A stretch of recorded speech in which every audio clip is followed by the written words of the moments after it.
شروع از صفر کنکور از آذر الزاما به معنی این نیستش که تو تا حالا نخونده باشی. ممکنه یه نفر کامل صفر باشه 100% لایو بهش کمک میکنه، ممکنه یه نفر خونده خوب نخونده از خودش راضی نیست بازم لایو بهش کمک میکنه، و ممکنه که یه نفر فکر کنه تایم کمه، تایم نیست، آقا من از الان دارم میخونم مثلا میشه نمیشه چجوری داستانه، این تایمی که من دارم میبینم که نمیرسم به چیزی. برای این افرادم خوبه، ولی خب برای دو تا دسته اول بیشتر توصیه میشه. خب بچه برای اینکه تمرکزتون بیشتر باشه، طبق روال همایش‌های قبلی من همایش یه رمز داره، رمزش یه کلمه 5 حرفیه. من حین اسلایدا رمزو میگم، رمز توی نوشته ها نیست، دنبالش نگردین، توی صحبتام اعلام میکنم رمزو. هر چند تا اسلاید یه دونه از کلماتشو میگم. هر کسی که آخر لایو رمز رو نوشت من یه عدد مشخص میکنم، نفر انومی که اون رمز رو نوشت برنده در واقع حالا جایزه رمز میشه. جایزه رمزم 2 تا گزینه داره. یکیش جایزه تک جلسه مشاوره با خودمه به ارزش 150 تومان. اگه دایرکت بدین احتمالاً تا حالا تک جلسه داشتین میدونین هزینه‌اش چقدر بوده. و برنامه جامع ریستارتمون به صورت رایگان، هر کدومش رو که خواستین. ارزش این یکی هم 310 تومان نسخه پی دی افشه و 390 تومان نسخه چاپیش که نسخه پی دی افش به عنوان جایزه در نظر گرفته شده. خب یه نکته رو میخوام همین اول روشن کنم. ببین خیلیا الان میگن آذرکش ما تازه میخوایم شروع کنیم، تایم نیست دیگه، تموم شد دیگه، چیکار کنیم دیگه، بذاریم سال بعد. و به تمام این افراد من میگم نه عزیز من، بشین همین الان شروع کن، مطمئن باش که تو میرسی حتی 100% مطالب رو تموم کنی اگه کارهایی که بهت میگم بکنی. و بعضیا میگن که گوش نکنین، این چرت و پرتا چیه فلان بیساره، اینا برای خودشون میگن. ببین یه کسایی که تو پیج ما بودن، از قدیم بودن، لایو رو شرکت کردن، میدونن که واقعا اون نکاتی که گفته میشه خیلی از جاها، حتی یه سری چیزا اومده خیلی از چیزای مهم اومده رایگان حتی عرضه شده و اصلا هزینه‌ای بابتش گرفته نشده. خیلی از دوره‌های من اصلا رایگانه، دوره نیترو پلاس رایگانه، خیلی از دوره‌های دیگه. پس بدون که چیزایی که دارم بهت میگم صرفاً به خاطر نفع مادی نیست. ما ظرفیت مشاورمون خیلی از رشته‌مون پره، اصلا نفع مادی نداره برام بخوام بگم. بعضیا میگن میخوای ریستارت رو بفروشی، اوکی من آخر همایش یه تایم میخوام ریستارت رو معرفی کنم، دارم از الان بهت میگم. خب ولی قبلش همش نکته آموزشیه، یک دونه نکته تبلیغاً قبل از اون 5 دقیقه آخر همایش نداره. پس تا آخر همایش با هم باش. ببین ما یه مشکلی که با کنکوریا داریم اینه که میان مسیر رو مستقیم نگاه میکنن، میگن تایم نیست. ببین تو وقتی میخوای مثلا میگم از یه شهری بری یه شهر دیگه، 20 کیلومتر اول مسیر بازم انتهاش مشخص نیست، 200 کیلومتر اول مسیرم انتهاش مشخص نیست. یعنی اگه مسیر 20 کیلومتر هم باشه تو تهش رو نمیبینی، اگه 200 کیلومتر هم باشه بازم تهش رو نمیبینی. و تو جفت حالات اگه بخوای همونطوری از اول مسیر همینطوری که داری مستقیم نگاه میکنی قضاوت کنی، میگی اوه چه مسیریه، من که نمیرسم. مثلا لااقل اگه بخوام تو نیم ساعت برم این که تموم نمیشه دیگه، تهش هم مشخص نیست، در صورتی که شاید تهش فقط 20 کیلومتر برتر باشه. و اگه همین حالت 200 کیلومتر هم باشه بازم برات فرقی نداره، چون بازم داری با همون دید نگاه میکنی. حالا برای اینکه بتونی بهتر ببینی، برای اینکه بتونی بهتر درک کنی و ذهنت نظم بگیره، یه چیزی داریم تحت عنوان نگاه هلیکوپتری. نگاه هلیکوپتری صرفاً توی کنکور نیست، حالا تو مفاهیم اصلا زندگی، لایف استایل، توی همه چیز، برنامه‌ریزی روزانه حتی. میگه بیا از بالا قضیه رو ببین، بیا ببین چه جوریه قضیه.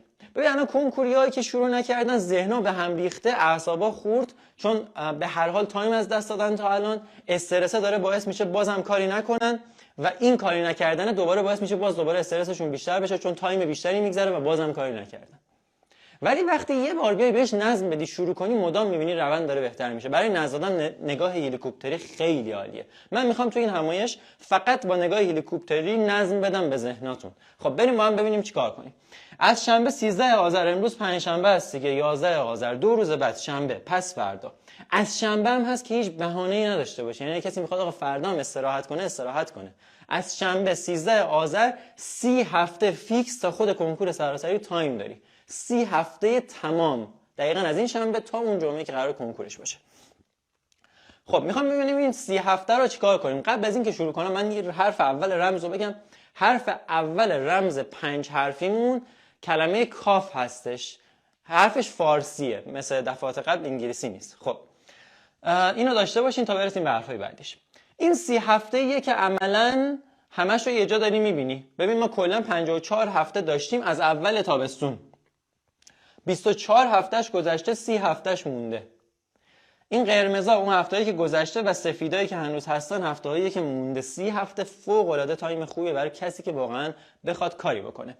این هفته‌ای که میاد میشه هفته 25م. 19 آذر میشه آخر هفته بعد، یعنی آخر هفته 25م. پس این از جدول کلی تایمی که ما کلا داریم. نگاه هلیکوپتری یعنی همین. آقا تایم کلی اینه. حالا من میخوام چیکار کنم؟ مسیر کلی از بالای، وقتی نقشه رو از بالا نگاه کنی کل مسیر مشخصه دیگه. کل مسیر ما این 30 هفته است. حالا میخوایم چیکار کنیم تو این 30 هفته؟ این همایش این جدول رو قبلا دیدین، اول مهر دیدین. میخوام بهت بگم که از الان اگه کسی شروع کنه هنوز تایمیه که حتی بدون حذف مبحث میتونه برسونه. من این جدول و همه جدولای این همایش به نسبت همایش قبلی که تو مهر بود تغییر کرده. لااقل مثلا یه عددش امکان داره عوض شده باشه، ولی این جدول هیچ تغییری نکرده. چرا؟ چون حجم مطالب که عوض نمیشه. این جدول چی میگه؟ میگه آقا حجم مطالب رو بخوای تموم کنی کلا چند ساعت زمان لازمه برای تموم کردن حجم. صدا هستش؟ صدا اوکیه؟ برای تموم کردن حجم کلا چند ساعت لازمه؟ حجم که کم نشده از مهر تا الان، ما تایممون کمتر شده. پس این جدول طبیعیه که باید ثابت باشه. اوکی، اینو داشته باش. من توی مهر چی گفتم؟ گفتم میانگین ساعتی که یه نفر بخواد یه پایه رو تموم کنه اینه که 45 روز روزی 8 ساعت وقت بذاره. در صورتی که اون یه نفر نه خیلی قوی باشه نه خیلی ضعیف باشه، یه فرد متعادل کنکوری باشه. این یه نفری که بخواد تموم کنه، مثلا فرض کن بخواد پایه دهم رو تموم کنه، حدوداً 45 روز روزی 8 ساعت باید وقت بذاره. پس ما در ایدئال ترین حالت، یعنی حالت متعادل، حالا ایدئال نوشتم اشتباه شده اینجا، در واقع این حالت متعادل بوده، تقریباً 360 ساعت زمان لازم داریم تا بتونیم هر کدوم از پایه‌ها رو تموم کنیم. و تجربه‌ای که تو برنامه‌ریزی دارم برای کلی دانش آموز مختلف، کلی برنامه جامع مختلف داشتیم، کلی برنامه شخصی نوشتم برای افراد، به این نتیجه رسیدم آقا 3 تا پایه اختلاف زمانی که دارن شاید در حد 5-6 روز باشه. یعنی اگه مثلا دهم میشه تو 40 روز خون، شاید 11ام مثلا تو 45 روز بشه خوند. یعنی فاصله خوندن هر پایه بین 40 تا 50 روزه نهایتا برای فرد نرمال. پس اینو داشته باش. پس ما برای هر پایه 360 ساعت زمان لازم داریم، در صورتی که روزی 8 ساعت بخونیم. من میخوام حالت بد رو در نظر بگیرم، یعنی میگم آقا کسی بخواد خیلی طولش بده، میگم 450 ساعت در نظر بگیر. خب برای 2 تا پایه چقدر زمان لازم داری؟ 700 تا 750 ساعت، در بدترین حالت هم 900 ساعت. خب اینو داشته باش. حالا ما طبق اون جدولی که بهت گفتم، اگه در نظر بگیریم یه فرد نرمال باشه 8 ساعت بتونه روزانه بخونه، پس 45 روز زمان لازم داره برای هر کدوم از پایه‌ها، پس در نهایت 90 روز زمان لازم داره برای 2 تا پایه، یعنی دهم و 11ام. در صورتی که 90 روز هم یه مقدار با اغراق گفتم، چون که در واقع مثلا 83 روزه برنامه مثلا ریستارت خودمون، دهم 11ام کامل شامل شده 84 روز شده، یعنی دیگه کامل نشستم نوشتم شده 84 روز برای هر سه تا رشته. پس این عملا حالا بگیریم 90 روز. خب 90 روز میشه چند هفته؟ میشه 3 ماه دیگه. اوکی، ما بیایم مثلا در نظر بگیریم مثلا این 25 19 آذر شروع میکنیم، میایم مثلا کل تایمی که برای خوندن دهم 11ام در لازم بود و الان ساعتاشو با هم بررسی کردیم و میذاریم، روزی 8 ساعت درس میخونیم تا 6 اسفند میشه هفته 36. ما پای دهم و 11ام رو از صفر شروع کردیم به همراه تست تا 100 رو خوندیم، هیچ مطلبی هم حذف نکردیم. خب یعنی خیلی حالت ایدئال دارم در نظر میگیرم، میگم هیچ چیز حذف نکن. خب اگه حالا بعدا بهت میگم چیکار کنی اگه میخوای حذفم بکنی، ولی اینجا میگم آقا هیچ چیز هم حذف نکنی، تا هفته مثلا تا 6 اسفند میتونی دهم 11ام رو تموم کنی اگه روزی 8 ساعت وقت بذاری، اگه وقت بذاری. خب حالا هفته 37، ببین اینجا دهم 11ام تموم میشه، میریم بعدی. هفته 37 شروع میکنیم 12ام تا 26 فروردین ما برای 12ام خوندن 37 روز زمان لازم داریم. از اینجا شروع میکنیم، از هفته 37 تا 26 فروردین میتونیم 12ام هم از صفر شروع کنیم تا 100ش به همراه تست تموم کنیم، تست زنی و تکمیل تست و همه داستاناش دیگه. و هیچ مبحثی تا اینجا حذف نکردیم و تا 26 اسفند یه دور تموم شده، داشته باش. 26 فروردین 26 فروردین یه دور تموم شده. آزمونای جامع سنجش اولیش دقیقاً همینجا هست، یعنی همون اواخر فکر می‌کنم از بازی 25 تا 31 فروردینه. اولین آزمونش هم آزمون جامع پایه است، یعنی ما پایه رو کی تموم کردیم؟ مثلا 6 اسفند تموم کردیم، یعنی اینجا کامل میتونیم آزمون دیگه چه قبلش چند تا آزمون هم زده باشیم و اینم شرکت کنیم. تازه میگم اینجا 12ام هم حتی تموم میشه، کسی اینطوری که میگم واقعا بخونه 8 ساعت رو وقت بذاره. خب ببین از 26 فروردین که اونو تموم کردیم، این هفته ها رو فرصت داریم دیگه. از هفته 44 تا هفته 54 ما فرصت داریم که بتونیم جمع‌بندی و تکمیل و همه این کارامون رو بکنیم. حالا چقدر زمان لازم داریم براش؟ ببین حالت نرمال اینه که تو اردیبهشت، یعنی از همون هفته 26 هفته 44 تا هفته 48 رو کامل وقت بذاری برای تکمیل، مرور و تسلط. یعنی فصلایی که خوندی به هر حال نیاز به مرور داره دیگه، نیاز به تسلط داره دیگه. ما یه سری مرورامون خب تو دل برنامه میای بالا یه بازی که مثلا یه فصل خوندی، بعد که یه فصل بعدیش هم خوندی، میای یه آیتم مثلا فصل قبلی که خونده بودی و مرور میکنی. اینم یه نوع مروره. ولی دیگه مرورهای اصلیمون و تسلط اصلیمون و تستنی اصلیمون اینجا اتفاق میفته. اینجا یه سری فصل‌ها هستن، حالا همه فصل‌ها رو خوندی، اینجا می‌بینی آقا فلان فصلی که من خوندم مهمه و من هنوز روش مسلط نیستم، تو آزمون دارم مثلا 30% میزنمش، در صورتی که اینو حتما باید بالای مثلا 40-50% بزنم. ما تو این 4 هفته میایم روی این فصل‌ها وقت میذاریم، این فصل‌ها رو کامل به تسلط میرسونیم، تست بیشتر براش میزنیم، برای به تسلط رسوندن آزمونای تک فصل میزنیم، تک مبحث میزنیم برای مباحثی که خیلی مشکل داریم، و در نهایت تک کتاب میزنیم، مثلا کتاب مثلا ادبیات دهم.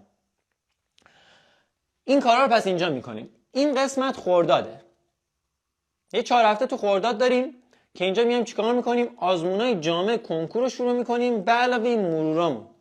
همون آزمونایی که میگن آقا باید کل کنکورهای سال اخیر رو بزنی 3 روز یه بار و 2 روز یه بار، اینا رو شنیدین همتون احتمالاً. اون آزمونا رو اینجا میزنیم. من برنامه اینو پارسال چیدم، قشنگ کامل رفتم نگاه کردم، 29 روز و برای رشته انسانی 30 روز زمان لازم بود تا بتونن همه این آزمونایی که نیاز بود رو بزنن. پس ما یه 30 روز زمان لازم داریم، کل خرداد هم داریم. پس عملا این دوتا با هم اوکیه.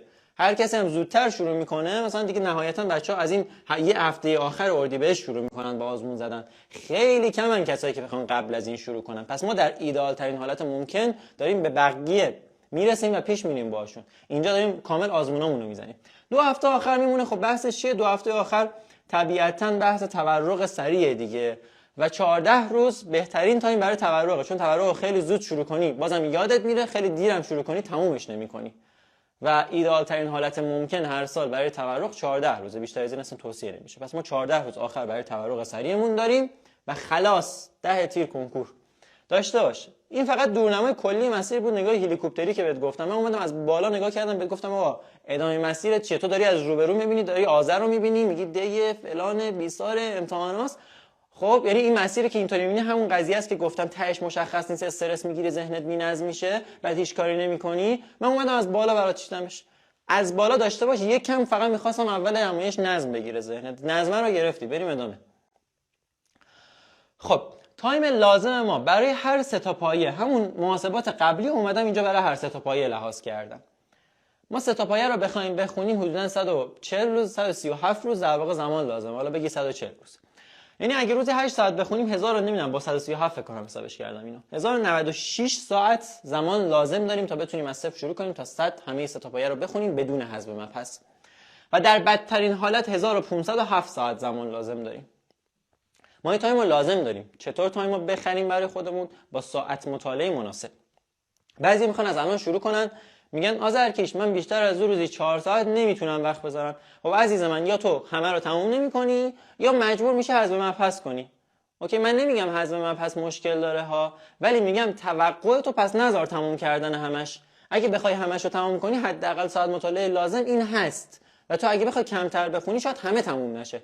ایراد نداره، خب میشه حذف مبحث کرد، خیلی هم طبیعیه حذف مبحث ها. یه سری چیزا اصلا نباید خوند، کسایی که بخونن ببخشید دیوونن ها. یعنی مثلا میبینی طرف روی سری چیزای دیگه هنوز مسلط نیست، بعد میاد یه سری چیزای الکی رو میخونه. خب این دیوونگی محض دیگه. ما خیلی‌ها رو داشتیم که اصلا یه سری مباحث رو نخوندن و تو کنکور تونستن خیلی درصدای خوبی بزنن. با بچه‌ها قرار از هفته بعد لایوها رو شروع کنیم، تک تکشون میان میگن همین داستانا رو. خب ببین، پس حالت ایدئال شد 1096 ساعت، در بدترین حالت هم شد 1500 ساعت. ما برای اینکه بتونیم به این ساعت برسیم، اگه روزانه 5 ساعت مطالعه داشته باشی، 6 ساعت، 7 ساعت، 8 ساعت، همینطوری جدولشو برات چیدم. در نهایت تو 137 روز چند ساعت میشه مجموع مطالعات؟ اگه روزانه 8 ساعت بخونی تو 137 روز میشه 1096 ساعت. دقیقاً همون چیزی که ما لازم داریم دیگه. خب پس 8 ساعت و بالاتر دیگه هرچی کلمته دیگه، کل تلاش تو باید بذاری دیگه. یعنی توقع نداشته باش بخوای مثلا نمیدونم بیام بگم پارسال دم کنکور، یه ماه مونده به کنکور، یه پستی دیدم خودم جا خوردم، اصلا مونده بودم با چه عقلی همچین حرفی زده. نوشته بودم دارم توی 100 ساعت بیا کل دروس کنکور رو جمع کن فلان کن، از 0 تا چیز با 100 ساعت فقط. خب این شعار محضه. خب وقتی حرفی پشتش منطق نباشه، محاسبات نباشه، تجربه نباشه، شعار محضه. یعنی مشخص این حرف دروغ، اصلا تیتر پست یا دروغه یا تیتر الکی زده که مثلا فقط مخاطب کلیک کنه بعد یه چیز دیگه بگه. خب منی که دارم بهت میگم آقا این حجم ساعت، دارم بهت میگم اگه کمتر از این باشه طبیعتا مجبور به حذف مبحثیم که بازم منطقیه. ما قرار نیست همه چی رو بخونیم، ولی من میخوام حالت حد اکثری رو بهت بگم دیگه. یعنی همه چی رو اگه بخوای بخونی اینه. خب پس اینو داشته باش، توقع نداشته باش بخوای با تلاش کمتر بازم همه چی اوکی پیش بره. اگه کسی اینو بهت گفت حقیقتا داره شعار میده. من نمیخوام چیزی شعاری باشه، میخوام با منطق پیش بریم. 2 روز دیگه مسیر رو که رفتی یهو فکر نکنی که خب من چه اشتباهی کردم اصلا نمیشده. نه، چیز واقعیتش اینه. خب پس حداقل ساعت مطالعات باید 8 ساعت باشه. حقیقت هم اگه بخوای برسونی هر چقدر بیشتر بهتر. مثلا تو بدترین حالتی که بهت گفتم 1500 ساعت زمان لازم داریم، خب اینجا مجبوریم روزی 11 ساعت درس بخونیم حداقل که به اون 1500 برسیم. ولی الان همون 8 ساعت به نظرم برای همتون خوبه، چون به هر حال یه سری چیزا رو بهتون میگم که اگه نرسیدین بتونین حذفش کنین. خب پس حداقل ساعت مطالعه لازم رو دیدی از 8 به بالا. و ممکنه بعضیا یه سری چیزا رو قبلا خونده باشن که دیگه وسواس به خرج ندین دیگه. اگه خوندی تستاشو زدی نگو من صفرم، اون مبحث رو از خوندات حذف کن دیگه. پس این ساعت بازم کمتر میشه، یعنی 1096 ساعته کمتر میشه. تو تایم کمتری برای جمع بندی لازم داری، چون خوندن هر فصل تخصصی خودش که یه حجم خوبی از ساعت رو کم میکنه.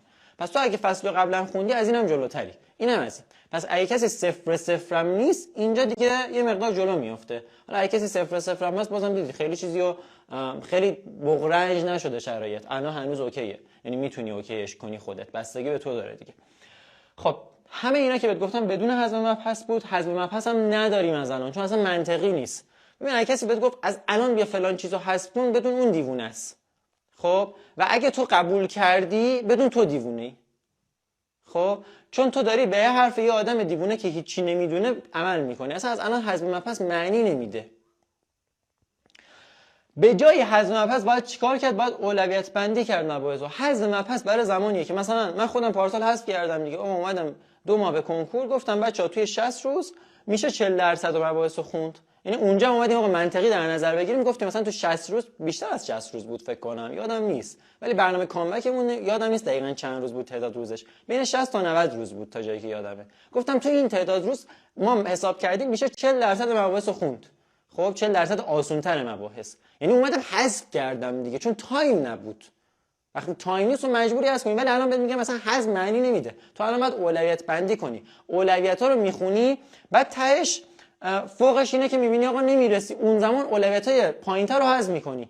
وقتی طبق اولویت درس بخونی، چیزایی که داری آخر میخونی عملاً چیزایی هستن که اهمیت کمتری داره دیگه. و اگه تو نرسیدی بخونی، اوکی، از همون اهمیت کمتر داره حذف میکنی و هیچ ضرری هم نکردی. چون در نهایت اگر از الان هم می‌خواستی حذف مبحث انجام بدی، باید اولویت کمتر داره رو حذف می‌کردی دیگه. ولی اینکه دیفالت ذهنی تو بذاری که من قرار از الان حذف کنم، اصلا خودتو یه جورایی از همین الان شکست خورده میدونی دیگه. اینکه خودتو قبول نداشته باشی با وجود اینکه تایم هستش، پس این اصلا نمیشه دیگه. قبول داشته باش که همه رو میرسونی، فوقش دیگه آقا شرایط بر وفق مراد پیش نرفت، اون زمان اوکی طبق اولویت پیش رفتی، اولویت‌های آخر حذف میشه. بریم ادامه. خب اولویت بندی که میخوای بکنی، این چیزایی که دارم بهت میگم میشه اولویت آخرت. خب تو رشته تجربی زیست و شیمی تو فعلا دست نزن. خب حالا شیمی رو فعلا دست نزن تا بهت بگم. ریاضیت، هندسه ها رو بذار اولویت آخر، هندسه تحلیلی نه. هندسه تحلیلی رو بخون، تو اولویتات باشه و بخون. هندسه 11 و 12 اولویت آخر باشه.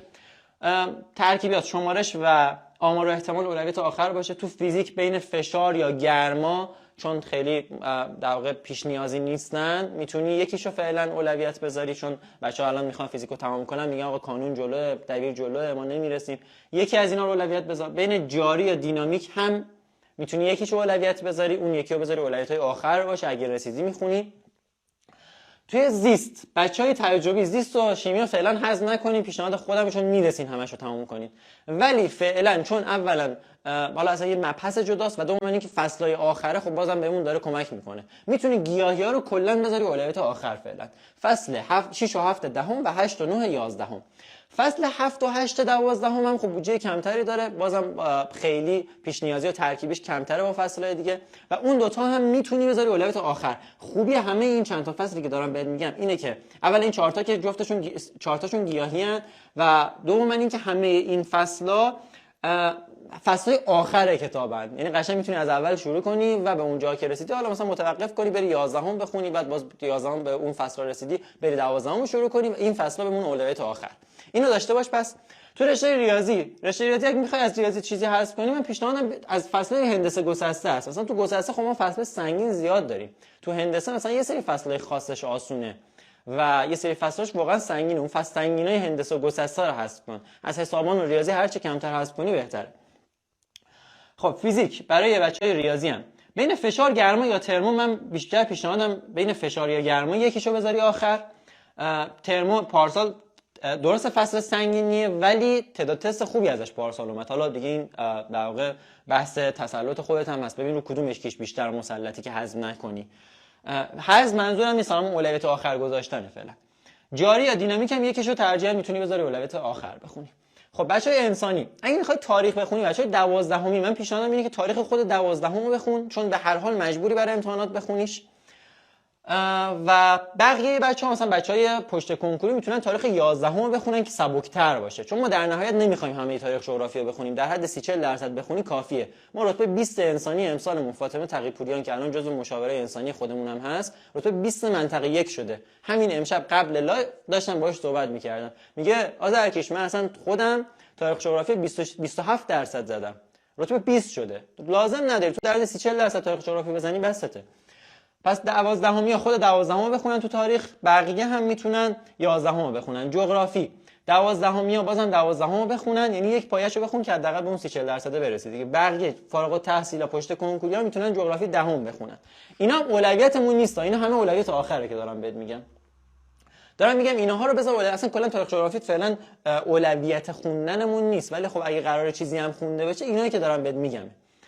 علوم و فنون هم میتونی تاریخ ادبیات 12 به خاطر اینکه حفظیات زیاده بذاری آخر، یعنی بذاری اصلا مثلا نزدیکای عید یا بعد عید، چون به هر حال فراموشیش زیاده دیگه، الان مباحث مهمتر از این زیاد داریم. و تو دروس عمومی هم من توصیه‌ام اینه که تو به دینی کامل میرسی، به همتون ها، برای هر سه تا رشته دارم میگم، برای هر 5 تا رشته دارم اینو میگم، چون عمومیه که مشترکه.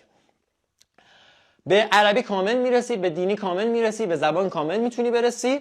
فقط تنها دغدغه‌ای که ممکنه داشته باشیم توی ادبیات، توی ادبیات هم توی همه مباحثش دغدغه نداریم. به لغت املا کامل میتونی برسی، به قرابت حتما باید برسی چون 9 تا تسته. دیگه عرضم به خدمتت که بین آرایه و دستور زبان من میگم یکیشو بذار اولویت آخر. بعضیا دستورشون خیلی ضعیفه، بعضیا آرایه‌شون خیلی ضعیفه و خب من چیزی که خودم تو شاگردا دیدم اینه که دستور بچه‌ها خیلی ضعیف‌تره معمولا، یعنی درصدی که دستورشون ضعیفه بیشتر از درصدی یعنی که آرایه‌شون ضعیفه. پس یکی از این دو تا مباحث میتونی بذاری اولویت آخرت باشه که اگه رسیدی بخونی، اگه نرسیدی مثلا یه سری مباحث خاص دستور رو بخونی اینطوری. پس اینم از یه چیز داشته باشیم تو این. ما باید حرف سوم اینجا بگیم، نمیدونم حرف دوم کجا بوده که یادم رفته. حرف دوم رمزمون حرف الفه. پس من حرف اول اونجا گفتم، حرف دومم گفتم، حرف سوم 2 تا اسلاید بعدتر میگم اینجا زود. خب سوال اساسی کسایی که میخوان از صفر شروع کنن اینه که آقا من الان میخوام شروع کنم با آزمون پیش برم یا نرم، مثلا چطور پیش برم از الان به بعد. من میگم که ببین به پشت کنکوریا توصیه‌ام پیشروی با آزمون نیست. صبر کن دلیل میگم اسلایدهای بعد. خب اگه برات سوال شد چرا، دلیلشو میگم. به پشت کنکوریا پیشنهادم نیست، ولی به 12میا با تغییرات چرا پیشنهاد میکنم با آزمون پیش برم. بریم ببینیم چطور پیش بریم. ببین آزمونا الان وسط دهمن و وسط 12 نیم سال یکن. خب چرا میگم برای فارغا بهتره که حالا فعلا با آزمون اگه میخوان از صفر شروع کنن پیش نرن. اگه کسی از قبل با آزمون پیش رفته اصلا این حرفو نشنیده بگیره پیش بره ادامه بده. خب ولی اگه کسی صفر میخواد شروع کنه، من برای این بازه توصیه نمیکنم. میگم تا یه جایی بیا با آزمونای دیگه که بهت میگم پیش برو و بعدش برو سراغ آزمونای آزمایشی که قبلا ثبت نام کردی. چون اینجا گفتم برای فارغا پیشنهاد نمیکنم، چون چیدمان آزمونا بیشتر متناسب با 12 است. خودت هم نگاه کنی مشخصه دیگه. نگاه کردن خب یه 12 میخواد نیم سال یک دبیرش نیم سال یک رو درس بده و حالا یه پایه هم باید در کنارش بخونه دیگه. پس اومدن این دو تا رو همزمان پیش بردن. ولی برای یه فارغ التحصیل که ما همچین الزامی نداریم. درسته برای 12 مجبوریم این کارو بکنیم، چاره‌ای نیستش. ولی برای فارغ که همچین الزامی نداریم. ولی آزمون نمیتونه بیاد دو تا آزمون مختلف طرح کنه، یکی برای فارغا یکی برای 12 دیگه. جفت یکی میکنه میگه آقا بونجه این آزمونه. پس برای فارغا از این بازه اگه کسی از صفر شروع میکنه فعلا با کار دیگه‌ای که میگم پیش بره. خب 12 میان میتونن از اینجا به بعد آزمونو، حالا کانونی گزینه دوی هر چی هستی، با خود آزمون پیش ببرن تا ترم یک. یعنی بی خیال چیزایی شو که تا الان گذشته رو نخوندی، از الان به بعد آزمونو با 12 پیش برو. میتونی فقط 12 رو با آزمون پیش ببری اگه نخواستی. اگه خواستی هم میتونی حتی 10 هم پیش ببری. اگه نخواستی میتونی 10 بیای فصلایی که مهم بوده و گذشته یا فصلایی که مهمه و اولویت رو به جای مبحث آزمون بخونی و تو آزمون فقط سوالات 12 رو جواب بدی. چون جدا میکنه دیگه، مثلا کانون جدا میکنه سوالاتو، 12 جدا 10 جدا. قشنگ میتونی بری خود 12 رو جواب بدی، از فقط از همونا هم توقع درصد داشته باشی، به درصدات هم توجه کنی به جای توجه به تراز. ولی یه حالت دیگه هم داره که میتونی اصلا از الان به بعد با خود برنامه آزمون کامل پیش بری و اون قبلی‌ها رو کلا بیخیال شی. چون ممکنه مثلا همین الان تو 10 فصلی رو آزمون داره پیش میبره که فصل مهم و خوبی باشه و تو هم قراره بخونیش تو اولویتاته. پس چه بهتره که به خود آزمون پیش بری. اگه اون فصل اولویت نبود اوکی، بیا جایگزین کن، به جای 10 یه فصلی که اولویته بخون، ولی 12 رو با خود آزمون پیش ببر و با خود مدرسه طبیعتا. و اون عقب مونده 12 رو توی نیم ترم اول، توی امتحانات ترم اول جبران میکنیم. خب اینو پس برای 12 هم گفتم. پس ما تا اواسط بهمن که جمع‌بندی تک پایه کانون یا گزینه دو، حالا گزینه دو که تک پایه‌اش تو بهمن نیست ولی کانون اونجاست، تا اواسط بهمن بعد از امتحانات ترم میتونیم این کارو بکنیم. برای 12 با آزمون 12 پیش ببریم، یه تک پایه رو در کنارش خودمون طبق اولویت فصلا بخونیم. اگه اولویت فصلای ما با اولویت آزمون توی اون پایه هم یکی بود که چه بهتر، اصلا جفت پایه ها رو با آزمون پیش میبریم، قبلی‌ها رو بیخیال بشیم. خب از بهمن به بعد میتونی پایه بعدی رو با خود آزمون هماهنگ کنی. ببین آزمون خب میاد از مثلا بهمن یا خود 11 رو شروع میکنه دیگه، تو تا بهمن اولویت‌های 10 رو همزمان با 12 میخونی. گفتم اگه تو آزمون اولویتت نیست اون فصل، جایگزین کن با یک فصلی که اولویتته. ولی اگه اولویت همونو بخون تا بهمن، هر چقدر 10 شد و پیش میبری همراه با نیم سال یک 12. از اون به بعد دیگه میتونی با خود آزمون اصلا پیش بری، چون تازه 11 شروع شده. این برای بچهای کانونی گزینه دوی هم همینطوریه دیگه. پس از اونجا به بعد کامل میتونی با خود آزمون هماهنگ بشی. پس ما یه بازه تا بهمن رو باید با یه حالت دیگه پیش بریم که الان بهت میگم. فارغا اگه 0 با آزمون پیش نرن چرا؟ یه کار دیگه میتونی بکنی. ببین بعضی الان از این حرف من چه برداشتی میکنن؟ میگن آذرکش گفت با آزمون پیش نره، ما آزمون ندادیم. اگه از این حرف داری برداشت میکنی کاملا در اشتباهی. پیش نرفتن با آزمون به معنی آزمون ندادن نیست. اگه مشاوری بهت میگه درس بخون و فعلا آزمون نده تا به یه تاریخی برسی و بعد شروع کنی به آزمون زدن بدون، نه میخواستم چیزی بگم شاید یه مشاوری همین چیزی گفته باشه، نه اینو بیخیال شین، بدون که شاید داره اشتباه میکنه. خب ولی حالتی که من دارم میگم چیه؟ میگم اگه میگم با آزمون آزمایشی پیش نرو، چون برنامه آزمونش با برنامه‌ای که تو داری میخونی احتمالاً نخونه.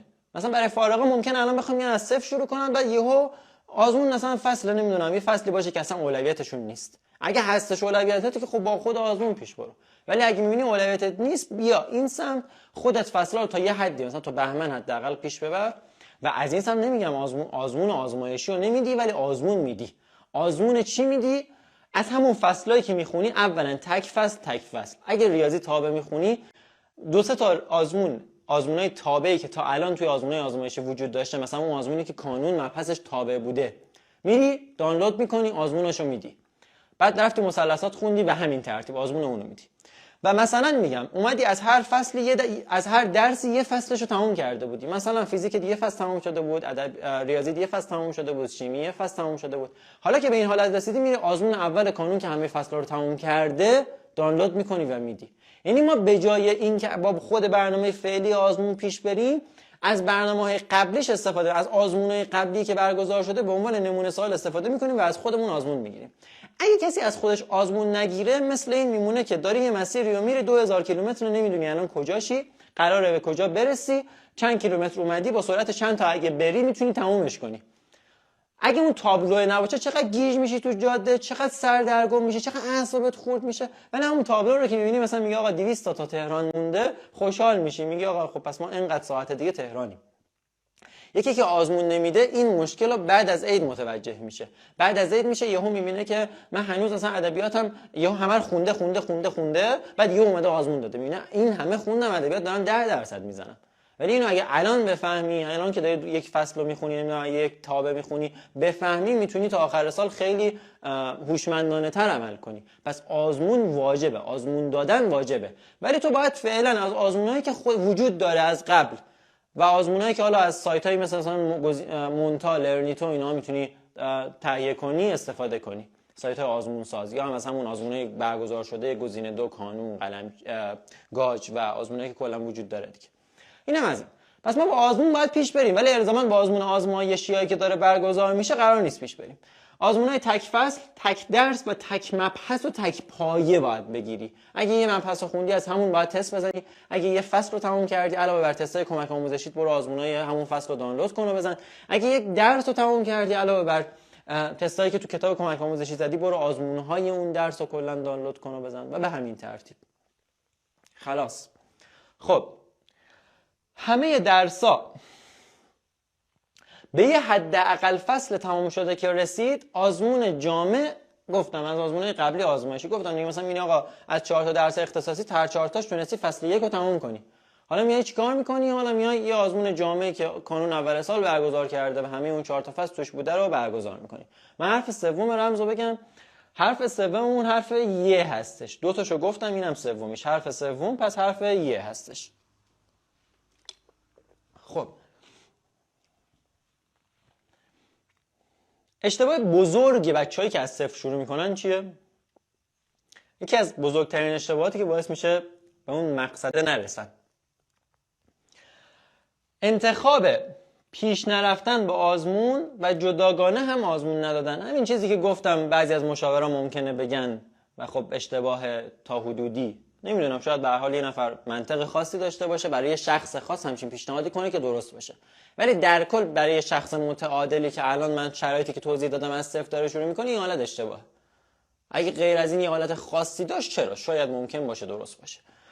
پس انتخاب پیش نرفتن با یه آزمون آزمایشی و در کنارش هم تو فقط بخوای بخونی آزمون ندی، این اشتباه ترین انتخاب ممکنیه که هر کسی رو به اون مقصدی که میخواد نمیرسونه و یه جایی متوجهش میشه دیگه دیر شده. خب اوه این اسلات خیلی مهمه بچه. این من یه درس همینجا وایساده اینو یه شات بگیرید، امیدوارم خونده شه، اگه خونده نشد براتون یه جایی میذارمش دیگه. یه دورنمای کلی مسیر چیدم خب که آقا کی چه کاره، کی چه کارهایی قرار انجام بشه. 12میایی که بدون آزمونن، 12میایی که آزمون دارن و پشت کنکوری ها، همه صحبتایی که تا اینجا کردم و تو این برات خلاصه کردم. من همه رو گفتم تا الان، یه تعدادشو فقط نگفتم هنوز، ولی اینجا خلاصه‌شو داریم می‌بینی. ببین مثلا برای 12میای بی آزمون از 13 آذر تا اوایل دی باید با برنامه مدرسه‌شون پیشروی 12 انجام بدن، اونایی که آزمون ثبت نام نکردن 12می‌ها، و پایه دهم از مباحث اولویت دار بخونن. 12میایی که آزمون دارن باید پیشروی 12 با آزمون انجام بدن، پایه دهم از مباحث اولویت دار بخونن. پشت کنکوریا باید پیشروی پایه رو تا حتی آذر که هیچی دیگه، باید دیگه نیمه اول دوم بهمن هم پیشروی پایه رو به ترتیب اولویت مباحث انجام بدن. مباحثی که گفتم اولویتمونه به ترتیب پیشروی پایه رو پشت کنکوریا تا نیمه اول بهمن باید انجام بدن. ولی 12میای بدون آزمون اینجا میان حالا پیشروی رو با مدرسه میکنن، بعد دهم میخونن، یعنی همزمان دهم مباحث اولویت دار رو تا نیمه دی میخونن اوایل دی، و بعد دی میان وقت میذارن کلا تا نیمه اول بهمن روی امتحاناتشون و سعی میکنن 12همشون رو به همراه تست جمع کنن. چون به هر حال 12مون اون عقب افتادگیایی که تا الان داشتیم و نخوندیم و باید تو امتحانات جبران کنیم و تو امتحانات کامل فرصت اینو داری، نیازم نیست تشریحی بخونی، تستی کامل وقت میذاری، همه عقب موندگیاتو جبران میکنی و اون فصلی که نیاز به تسلط داری هم به تسلط میرسونی. تجربه میگه اگه کسی بخواد خوب بخونه تو امتحانات کامل میتونه این کارو بکنه و نگرانی زمان نداریم ما. خب پس اینجا 12 به این حد میرسونی. نیمه اول بهمن میای اون فصلای دهمو که هنوز مهم بوده تا مثلا 10 15 بهمن پیش میبری و اینجا دیگه متوقف میکنی. اینجا هر چقدر از 10 مونده بود، اگه فصل پیش نیازی نبود، مثلا مثل تابع نبود، ربطی نداشت به 11، میای متوقف میکنی دیگه، سعی میکنی تا اون بازه پیش نیازی ها رو خونده باشی از 10. اینجا 11 با آزمون میتونی شروع کنی، یعنی اینجا دقیقاً جاییه که 12میایی که بدون آزمون بودن میتونن با آزمون دیگه کامل پیش برن، یعنی نیم سال 2 12 و پای 11 از بیس با آزمون پیش ببرن. 12می هم که آزمون دار بودن دقیقاً میتونن همین کارو کنن. اسفند چه اتفاقی میفته؟ خب پیشروی و 12می‌ها که اینجا میتونستن دیگه با آزمون پیش برن شروع میکنن، نیم سال 2 12 پیشروی میکنن، 11 در کنارش شروع کردن و بچه‌های پشت کنکوری اینجا چیکار میکنن؟ پایه رو تموم کردن. اون تاریخایی که بهت گفتم دیگه، گفتم 6 اسفند پایه رو تموم میکنی با تعداد روز و ساعتی که گفتم و پیشروی 12 از اینجا شروع میکنن. به علاوه دیگه از پایه‌ای که خوندن شروع میکنن با آزمون جامع زدن. این آزمونای جامع پایه فقط میزنن. خب ما اینا رو برای فارغات تا اینجا پیش میبریم. توی آخر فروردین دیگه این حد تموم میشه و از اردیبهشت کامل شروع میکنن به مرور و تکمیل و تستنی برای فصلایی که توش مسلط نیستن و در کنارش شروع میکنن آزمون‌های عمومی کنکور سال قبل رو میزنن که تو همون بازه برسیم براتون پستشو میذارم. الان خیلی مهم نیست اگه نمیفهمین چی میگم، ولی اونجا بهتون کامل میگم. فقط بدون مسیر رو کامل برات چیدم، الان تو ذهنم هست و رو کاغذم آوردم که بدونی چیه قضیه. خب برای 12می هم اینجا دیگه تا نیمه دوم فروردین پیشروی نیم سال 2 رو اینجا شروع کردن، عملا دارن همونطوری پیش میبرن. اینجا پایه‌شون تموم شده تو نیمه دوم فروردین. خب پس ما اینجا پایه رو دیگه تو فروردین تا آخر نوروز تموم میکنیم و اینجا توی اردیبهشت پیشروی نیم سال 2 رو داریم به همراه آزمونای جامع پایه. آزمونای جامع از پایه‌ای که خونده بودیم مثل آزمون جامع سنجش، آزمون جامع فروردین ماهش که جامع پایه است، جامع امسالش، جامع پارسالش، اینا رو میزنیم در کنار اینکه داریم 12 نیم سال 2 رو پیش میبریم. توی خرداد بچه‌های 12 در کنار امتحانات نهاییشون بعد آزمونای جامع رو بزنن که به خاطر اینکه 12می‌ها خب تایم کمتری دارن با رو امتحانات هم وقت بذارن، یکم حجم آزمونا رو کم می‌کنیم، ولی اونجا بهینه‌سازی شدهشو بهت میگم دقیقاً چه آزمونایی رو بزنی که بیشتر به کارت بیاد. پس اونجا همه این نکاتو بهت میگم، فقط بدون اونجا قرار همچین کارایی بکنیم. و تو تیرم که هر سه گروه میرسن به تورق سریع و خلاص. 10 تیرم که انشالله کنکور. حالا حرف چهارم رمز. حرف چهارم رمز حرف ز هستش، ز رزه. خب این نکته خیلی مهمه، اینو گوش کن. ببین بعضی الان میخوان میان برنامه ریزی کنن برای از الان به بعدشون. میگن خب آذرکش گفت پایه رو از الان شروع کنی، میتونی تا اسفند بخونی، من برم شروع کنم بشینم مثلا برنامه بشینم که خب تا اسفند تمومش کنم. میاد شروع میکنه، میشینه، خب مینویسه این هفته تابع بخونم، هفته بعد برم مثلا، دارم برای یه درس مثال میزنم دیگه، یه درسی هم که مشترک باشه بین همه رشته‌ها که به دردتون بخوره. مثلا این هفته تابع میخونم، هفته بعد مثلثات میخونم، هفته بعد فلان میکنم، بعد میرسم به فلان. این اصلا برنامه خوبی نیست. چرا؟ برنامه ریزی باید از آخر به اول باشه. و اشتباه خیلی‌ها از جمله خیلی از مشاورا اینه که از اول به آخر برنامه میشینن. خیلی مهمه ها. ببین میاد میشینه بعد یهو میبینه ددلاین رد شد، هنوز مباحث تموم نشده. یا برنامه رو خیلی سبک میتونه بشینه یا خیلی سنگین چیده اگه زودتر از ددلاین تموم کرد. تو باید بیای تفکیک کنی دروس اول از آخر به اول. منظورم چیه؟ میای چیکار میکنی؟ میبینی من میخوام پایه رو توی مثلا تا همون 90 روزی که آذرکش گفت منطقیه تموم کنم. میام تقسیم بندی میکنم، میگم هر فصل شیمی رو من تو چند تا پارت مطالعه میتونم تموم کنم. این فصل تابع ریاضی رو تو چند تا پارت میتونم تموم کنم. من خودم دارم سبک برنامه‌ریزی خودم رو بهت میگم، خوب گوش کن، این خیلی مهمه. مثلا من میام این کارو میکنم، میگم آقا تابع برای یه دانش آموز نرمال باید به همچین بخشایی تقسیم بشه. مثلا این مبحثش باید یه درسنامه داشته باشه، بعد باید تست همین درسنامه باشه، بعد این مبحثش یه درسنامه دیگه داشته باشه، بعد تست همین درسنامه باشه. یا مثلا هر فصل شیمی و یه دانش آموز متعادل میتونه مثلا تو 4 تا آیتم درسنامه بخونه، تو 5 تا آیتم تست بزنه، بعد نهایتا تو 9 تا آیتم میتونه تموم کنه. میام برای هر درس میشینم میگم خب پس فصل 1 شیمی 9 تا آیتم، فصل 2 9 تا آیتم، فصل 3 مثلا اینا سنگین‌تر 10 تا آیتم، به همین ترتیب. مثلا میگم میخوام کل شیمی دهم و ریاضی دهم و فیزیک دهم تا مثلا یه ماه آینده تمام کنم. همه فصلاشو تبدیل به آیتم میکنم، میگم خب این انقدر تعداد آیتم میخواد. بعد میگم خب این مجموع این آیتما کلا این درس‌ها رو من قرار آخرین ماه تمام کنم دیگه، مجموعش چند تا آیتم میشه؟ میبینم میشه 100 تا آیتم یا مثلا میشه 300 تا آیتم. خب میگم من 30 روز فرصت دارم، 300 تا آیتم بخوام تو 30 روز تمام کنم، روزی چند تا باید تمام بشه؟ روزی 10 تا. اوکی؟ پس از آخر به اول چیدن یعنی تو بری آخر ببینی قراره به چیا برسی، بعد بیای به اون چیزایی که قراره برسی بخش بندیشون کنی. یعنی مثلا قرار فصل 1 شیمی آخرین ماه تمام شده باشه، خب اون بخش بندی میشه توی مثلا 8 تا آیتم برای فصل 1 شیمی. بعد مجموع آیتم همه درس‌ها رو با هم تعدادش رو جمع کنی، اون جمع رو تقسیم بر تعداد روزی کنی که فرصت داری. دقیقاً میشه اون تعدادی که باید هر روز انجام بدی تا بتونی به اون ددلاین برسی. مثلا من حالا اینو نگم بچه‌ها نگن تبلیغ، بذار مثالشو بزنم، تبلیغ نیست خواهشم. ببین ما مثلا توی برنامه ریستارت اومدیم روزانه مثلا روزی 6 7 تا آیتم وجود داره. یه نفری که بخواد اونو بخونه اگه روزی 6 7 تا آیتم رو بتونه اجرا، مثلا بعضی روزا 6 تاست بعضی روزا 7 تا، اگه اون تعداد رو تموم کنه تو اون ددلاینی که گفتم مثلا اون 84 روز کل پایه تموم میشه. چرا این اتفاق میفته؟ چون من رفتم از آخر به اول چیدم و کامل همه چیزش منظم شده. خب این از این داستان. برای همین میگم از آخر به اول برنامه رو بشینین که کامل به اون ددلاین و هدفی که میخواین برسین. اگه این کارو نکنی یا خیلی سبک میشینی دیرتر تموم میکنی یا خیلی سنگین میشینی خیلی زودتر تموم میکنی که در هر دو حالت بده. یه ایدئالش رو بهت گفتم چند روز باید طول بکشه دیگه. این برنامه اگه درست حسابی چیده باشه احتمالاً همینقدر تمومش کنی. یکم مثلا 10 روز پایینتر بالاترش ایراد نداره، ولی دیگه مثلا یهو نمیشه 90 روز بشه مثلا 140 روز، نمیشه یهو بشه 50 روز. اینقدر اختلاف نداره. خب اینم بهتون گفتم، اینم که گفتم. خب این خیلی مهمه. باز میکنیم. ببین خیلیایی که از الان شروع میکنن آخر بهمن پایه رو تموم میکنن. خیلی مهمه داشته باش. خیلیایی که از الان شروع میکنن تا آخر بهمن پایه رو تمام میکنن. من گفتم کی تمام میکنی؟ گفتم 6 اسفند تمام میکنی. صدا نیست؟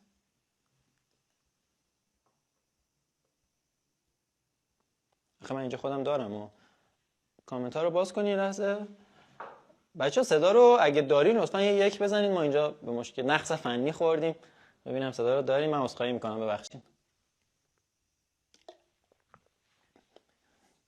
خب بچه اگه صدا رو دارین یک بزنین. یک سری بچه یک هست ببند. خب خیلی هایی که از الان شروع میکنن آخر بهمن پایه رو تموم میکنن، چون گفتم تا 6 اسفند اگه از الان روزی 8 ساعت بخونی میتونی تموم کنی. ولی خیلی هایی که الان شروع میکنن قبل بهمن کلا تموم میکنن. چیه؟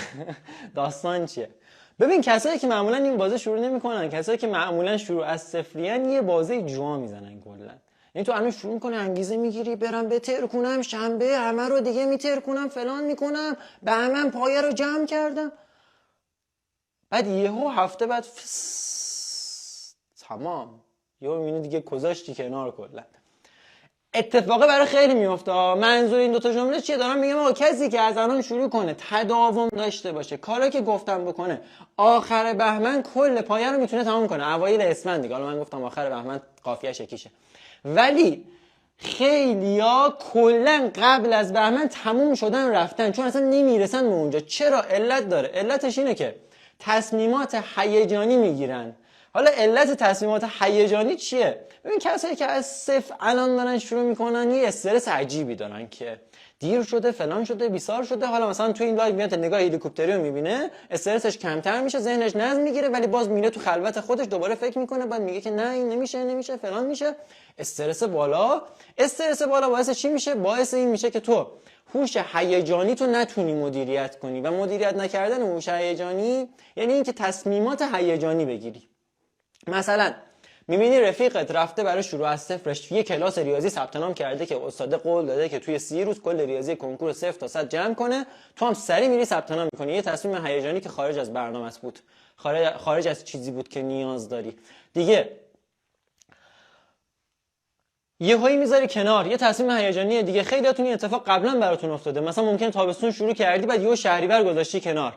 الان خواهشاً یه لحظه فکر کن اگه از شهریور تا الان میخوندی چقدر قضیه فرق میکرد. خیلی فرق میکرد.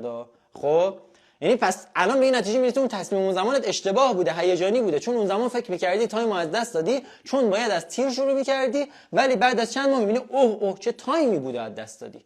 و الان هم دقیقاً همین اتفاق برات میفته. یعنی بعضیا الان یهو دوباره شروع میکنن و بعد یه هفته میبینن وای نرسیدم، نشد، فلان شد. یه مثلا کافیه من بگم آقا تو 90 روزی 8 ساعت باید بخونی، یه نفر مثلا 8 ساعت یه روزش بشه مثلا 6 ساعت، بعد استرس بگیره وای امروز 6 ساعت شد پس من دیگه تموم نمیکنم. بعد یه تصمیم هیجانی میگیره کلا میذاره کنار. به خاطر چی؟ به خاطر ناامیدی. بعد دوباره عید میشه میبینه که وای چه تایمی داشتم از آذر تا الان نخوندم. این اتفاق دقیقاً تو هر بازی برای کنکوری میفته. الان حسرت شهریور رو میخوری، عید حسرت آذر رو میخوری. پس از الانت استفاده کن. الان که تایمشو داری استفاده کن. دارم بهت رو و راست میگم الان هنوز از من پس نیست. از یه مدت دیگه منم بازم هر کسی بپرسه آقا از الان شروع کنم میرسم، میگم میرسی. ولی نمیگم به 100% میرسی، میگم به مثلا 60% میرسی، به 70% میرسی. دیگه درصدی شروع میشه رسیدنا. ولی الان اصلا درصد بهتون نگفتم. الان گفتم مثلا از مبحث نداریم، اولویت بندی مبحث داریم. پس اینی که میگن مشاورا رو اگه مثلا یه ماه قبل کنکورم ازشون بپرسی میرسم میگن آره میرسی، درسته، کاملا درسته، آره از منم بپرسی میگم میرسی. ولی خب اونها تحت عنوان جوک میگن، ولی نه واقعا درصد داره. میگه آقا به اینقدر درصد میرسی. نمیدونم شاید یه مشاوری بگه به کلش میرسی، خب داره چرت و پرت میگه. ولی من هیچ موقع همچین کاری نمیکنم. همیشه هم گفتم یه ماه قبل کنکور بوده گفتم مثلا به 20%، 2 ماه بوده گفتم به 40% میرسی. متناسب با همون زمان بهت میگم میرسی به چند درصد. الان دارم رو راست بهت میگم به همش میتونی برسی هنوز. این از این داستان دیگه. اینو نداشته باشیم. تصمیمات هیجانی رو بذار کنار. بهترین حالت که اتفاق میفته، ببین کسایی که از الان از صفر شروع میکنن، بهترین حالت و برنده کسیه که از الان طوری پیش بره که انگار هیچ اتفاق عجیبی نیفتاده، انگار الان مثلا اول تابستونه و من میخوام برای کنکور شروع کنم. کسی که اینطوری پیش بره موفق تر میشه. چرا؟ چون اولا درس‌ها رو بهتر جمع میکنه، بدون استرس جمع میکنه، کامل میدونه آقا الان میرسه پس الان درست شروع میکنم، روزی 8 ساعتمو میخونم، درسی قرار نیست سریع رد شم بخونم که فقط بتونم برسونم، اصلا همچین خبرایی نیست. کامل وقتی که قرار بوده بذارم میذارم، خیلی با شل نشی، یعنی یا مثلا ریلکس کنی که آقا ولش کن دیگه اوکی اینا. نه منظورم اینه که الان شرایط ایدئاله، شرایط استرس زا نیستش که تو بخوای مثلا یهو بیای با استرس یه سری کارهای عجیبی بکنی. کسایی که این کارا رو میکنن بعد دیگه هفته جا میزنن و کلا فیل میشن دیگه از قضیه و میرن کنار. پس اگه جزو اون دسته نباشی، تو جزو شروع از صفریایی میشه که خیلی خوب میتونی بتر کنی. فرشته ارشدی رو داشتیم پارسال، تو انتخاب رشته باش صحبت میکردم، از 40,000 تجربی رسید به 4,000 تجربی. یه سال پشت کنکور مونده بود و حالا یه مدت هم نخونده بود، بعد اومد از شروع از صفر زد، از 40,000 رسون به 4,000 خودشون. خیلی موارد داشتیم من دارم برنامه‌ریزی میکنم یکم تایم خودم آزادتر بشه، ان شاءالله همین آذر شروع کنیم لایوها رو با بچهای پارسال، بیان صحبت کنن، بگن چطور چی کارایی کردن و این صحبتاست که به شما انرژی میده. قرار این قضیه اتفاق بیفته. حالا هنوز رو اون فازی که خیلی از بچه‌ها بی انگیزه میشن نرسیدیم، این فاز معمولا از بهمن به بعده، ولی خب ما سعی میکنیم تو همون فاز که داشتیم نزدیک میشدیم اینو شروع کنیم دیگه. خب سعی میکنم حتی زودتر از اون شروع کنیم اگه بشه انشالله تایم فرصت بده. خب ببین تایم هستا، گفتم دیگه من هنوز از هست صحبتی نکردم، از اولویت بندی صحبت کردم. خودت هم باشی حله. بعضیا خودشونو گم میکنن، استرسه باعث میشه همون قضیه که گفتم اتفاق بیفته، نتونن هوش هیجانیشون رو مدیریت کنن، تصمیمات هیجانی بگیرن، خودشونو گم کنن و در نهایت دیگه عوض میشه قضیه، دیگه تمام، دیگه نمیشه رسون واقعا. ولی الان تایمو داری، خودت هم داشته باشی، تمام خلاص، همه اتفاقایی که گفتم، همه اتفاقای خوبی که گفتم میتونه برات بیفته. خب و در آخر یه سوال خیلی رایج بعضیا میپرسن، آقای آذرکیش من از الان شروع کنم به رتبه فلان میتونم برسم یا نه؟ میگه آقا من از الان شروع کنم، خیلی قشنگه این تیکشو گوش کن حتما. میگه از الان شروع کنم به رتبه مثلا زیر 1000 میتونم برسم یا نه؟ یه جواب کلی میخوام بدم به این قضیه با یه داستان. میگن پیشگویی بوده بالای کوهی، مردم ازش خیلی تعریف میکنن، میگن این پیشگویی اصلا نمیدونم حرفش طلاست و هر چی میگه درست میشه. یه جوونی میاد میگه که این چرت و پرتا چیه میگین بابا، پیشگو چیه، این داستانا چیه؟ مردم میگن نه واقعا همه حرفاش درسته. میگه من ثابت میکنم که این شانسی میگه اصلا امکان نداره بتونه پیشگویی کنه. میگن خب میخوای چیکار کنی؟ میگه یه پرنده رو میگیرم تو دوتا دستم میرم بالا، بهش میگم که آقای پیشگو بگو که این زنده است یا مرده. اگه گفت زنده است فشار میدم میمیره و نشونش میدم میگم اشتباه گفتی. اگه گفت مرده است که ببخشید اگه گفت مرده است که خب من فشار میدم میمیره نشونش میدم. اگه گفت زنده است که خب من باز میکنم آزاد میشه میره. فکر میکنم برعکس گفتم ولی قضیه این بود دیگه. در هر دو صورت کسی که برنده است منم. چون اگه اون بگه زنده است من فشار میدم میمیره نشونش میدم دیگه. اگه هم بگه مرده است باز میکنم آزاد میشه میره دیگه. میره بالا جای پیشگو. پیشگو میگه آقای پیشگو این پرنده، من یه پرنده الان تو دوتا دستامه، شمایی که اینقدر ادعات میشه بگو این پرنده زنده است یا مرده است. پیشگو میگه همه ی حرف من بستگی به دستان تو دارد. ما اینقدر صحبت کردیم، همه نکات رو بهت گفتم فلان کنی میرسی نمیرسی اینا. یکی میاد میگه آقا من از الان شروع کنم زیر 1000 میشم یا نه؟ میگم همه ی حرف من بسته به تلاش تو دارد. همه ی حرف من بسته به میزان اجرای تو دارد. من همه مسیر رو برات روشن کردم، اینکه کی چقدر بتونه ازش استفاده کنه، کی چقدر بتونه تلاش کنه، کی چقدر بتونه تصمیمات هیجانی نگیره، هوش هیجانیشو مدیریت کنه و بتونه تداوم داشته باشه، باعث میشه حرفایی که من میزنم بازم تو دستای خودش باشه. این دستای شماست، تلاش شماست که مشخص میکنه قراره چی بشه. اتفاق خارق العاده ای قرار نیست بیفته. ممکنه یه نفر تو همین لایو باشه آخر سال بیاد خبر حتی مثلا رتبه زیر 500 شو بده و یه نفر هم باشه بیاد مثلا خبر نمیدونم هیچی نشدنشو بده. همه چیز به خودت بستگی داره و اینه که تو تصمیم میگیری که چه اتفاقایی قرار از الان به بعد برات بیفته. خب بچه‌ای که نکته آموزشی می‌خواستن تموم شد دیگه. یه فقط معرفی دارم و تمام. خب بچه‌ها رمزو هنوز نگفتم، رمز اسلاید آخر میگم دیگه. معرفیمون هم گوش کنین دیگه، این همه نکته گفتم. خب ببینید ما برنامه ریستارت و ویژه کسایی که میخوان شروع از صفر کنن هر سال داریم. امسال هم خب آپدیت 1401 چه چیزا تغییر کرده. ریستارت پایه تو 84 روز همون تاریخایی که بهتون گفتم کل پایه دهم و 11 جمع میشه. ریستارت 12 هم بعدشه که تو 37 روز تا 40 روز برای رشته‌ها متفاوت. انسانی فکر می‌کنم 40 روزه، نه 37 روزه، تجربه ریاضی 40 روز است. کل 12 جمع میشه. پس عملاً توی 137 روز بگیر 140 روز کل سه تا پایه جمع میشه. همه این برنامه‌ای که دارم میگم با همه صحبتایی که قبلش کردم تطبیق داره دیگه. یعنی مثلا اون صحبت‌ها یکی همش نشد گرفته از همین برنامه است. چون ما اینا رو چیدیم قبلا، اصلا دیدم آقا چطوری میشه قضیه. اینا رو چند ساله دارم میشینم برنامه جامعه رو و میدونم دقیقاً تو چه تایمی میشه تموم کرد. این برنامه هستش، حالا اگه کسی دوست داشت میتونه ازش استفاده کنه، هیچ اجباری هم نیست. اصلا ممکنه برای یه خوب نباشه. برای اینکه بفهمی برات خوبه یا نه ما یه 2 روز اول برنامه رو بهت رایگان میدیم. فایل توضیحاتش هم 20 دقیقه فکر می‌کنم فایل توضیحات صوتی داره برات ارسال میشه. میتونی فایل رو گوش کنی، 2 روز اول رایگان اجرا کنی و اگه که اجرا کردی دیدی اوکی میتونی باهاش پیش بری، راضی هستی، میتونی بقیه‌شو بگیری. 2 روز اول میگن چرا 2 روز اول رو میدیم؟ چون 2 روز اول حجم برنامه‌اش با بقیه روزاش فرقی نداره. تو اگه نتونی 2 روز اول رو برسونی خب کلا نمیتونی برسونی. اگه بتونی 2 روز اول رو برسونی خب کلا میتونی برنامه رو برسونی. پس تو 2 روز اول رو اجرا کنی، فایل توضیحاتش هم گوش. ببین فقط بعضی فایل توضیحاتو گوش نمیدن بعد میرن اجرا میکنن. خب اشتباه اجرا میکنی بعد نمیرسی بهش. ولی اگه 2 روز اول فایل توضیحاتو گوش کنی و بعد بری 2 روز اول رو اجرا کنی، طبق توضیحات خودم احتمال رسیدنت خیلی بیشتره، چون دیگه اشتباه اجرا نمی‌کنی. برنامه یه بحث، اجرای برنامه یه بحث دیگه. اجرای درست برنامه است که مهمه. هر برنامه یه نوع اجرا داره. پس فایلشو گوش کن، 2 روزشو اجرا کن. اگه دیدی بهت کمک میکنه میتونی برای شروع از صفر ازش کمک بگیری. تو همین تاریخا که بهت گفتم برنامه کامل زمانبندیش هست دیگه. 84 روز، 10 و 11، 40 روزم 12. برای اینکه اون 2 روزی که بهت گفتم و رایگان بتونی بگیری، حالا اگه این اومد برای اینکه 2 روز اول بتونی رایگان بگیری و فایل توضیحات کلمه ریستارت. ببین ریستارت به علاوه اسم رشتهت، بعضیا میبینیم پیام میدن مینویسه ریستارت پلاس رشتهت. خب برادر من رشتهت چیه؟ ما که نگفتیم بنویس رشتهت، گفتیم بگو رشتهت چیه.